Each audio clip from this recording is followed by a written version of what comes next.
नमस्कार, मैं संजय पुरुषार्थी। सम्मानीय दर्शकों, आपको ये आज बताने में बहुत गर्व की अनुभूति हो रही है और वो ये कि स्वतंत्रता के 75 वर्ष हमने बिता लिए हैं।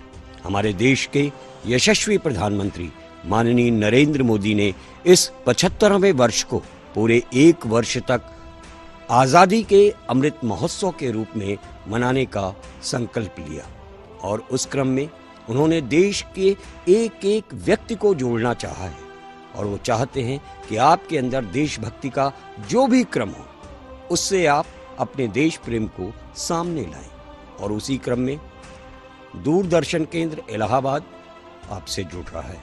तीर्थराज प्रयाग अपनी प्रतिभाओं के माध्यम से देश से जुड़ रहा है और आपको आनंदित, आह्लादित और उत्साहित करना चाहता है।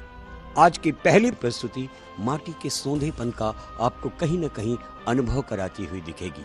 हम इस समय आपको ये बताना चाहते हैं कि प्रसार भारती के अपर महानिदेशक श्री अनिल श्रीवास्तव हम लोगों के बीच माननीय मुख्य अतिथि के रूप में दूरदर्शन केंद्र इलाहाबाद परिवार को अपना महत्वपूर्ण और महनीय समय दे रहे हैं।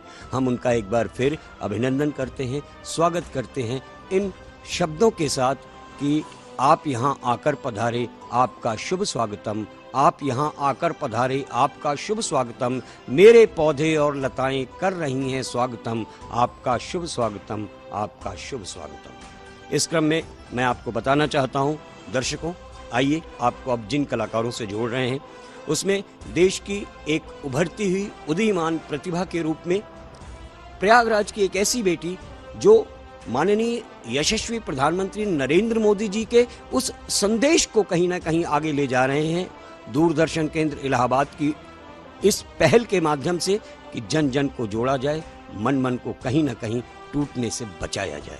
उस क्रम में हम आज आपको अब लोक गायन से जोड़ रहे हैं। प्रसार भारती लोक प्रसारक की भूमिका निभाता है और पूरे राष्ट्र में लोक की परंपरा को जीवंत बनाए रखने के लिए ऐसे कलाकारों को समय समय पर दूरदर्शन और आकाशवाणी के माध्यम से मौका देता रहता है।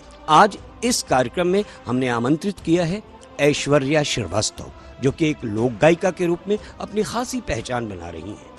आपके साथ संवेद स्वर में अपना स्वर मिलाने के लिए जिन लोगों को इन्होंने अपने साथ जोड़ा है उसमें है शिखा गुप्ता, जो सिंथेसाइजर भी बजाते हुए और हारमोनियम बजाते हुए भी आपको दिख सकती हैं, आशीष शर्मा, अन्नपूर्णा गुप्ता, आदित्य वर्मा और चंद्रानी गुप्ता आपके साथ संवेद सुरों में स्वर की लहरी को और आनंदित करने का प्रयास करेंगे। लोक संगीत सीधा संदेश देता है कि हमें इस देश की उस परंपरा को बचाना है कि अगर हमने ये बताया है कि हमें सोने की चिड़िया के देश के नागरिक होने का गौरव मिला है, यहाँ गंगा, यमुना और सरस्वती बहती थीं, लेकिन सरस्वती अब ज्ञान के रूप में है, हमारे ध्यान में हो सकती हैं, लेकिन हम उनको साक्षात नहीं देख सकते। उसी तरह लोक परंपराओं को बचाने का दायित्व भी लोक प्रसारक की भूमिका में प्रसार भारती सदैव निभाता रहा है। उसी क्रम में आज फिर लोक गायन से हम आपको जोड़ रहे हैं।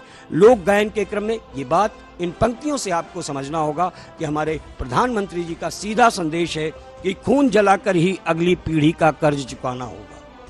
खून जलाकर ही अगली पीढ़ी का कर्ज चुकाना होगा।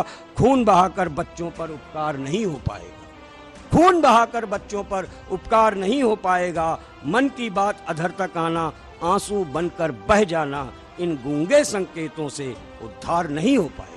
इस संकल्प के साथ प्रसार भारती की लोक प्रसारक की भूमिका में आइए जुड़ते हैं लोक गायन से ऐश्वर्या श्रीवास्तव और उनके साथियों के साथ। आज हम आपको एक ऐसा लोकगीत सुनाएंगे जिसमें हम अपने गांव के बारे में बताते हैं। इस लोकगीत के माध्यम से हम आपको बताएंगे कि हमारा गांव कैसा है।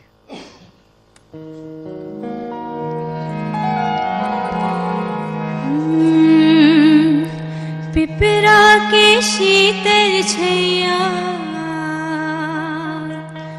शीतल कुइया के परिया, जहाँ बहे परवा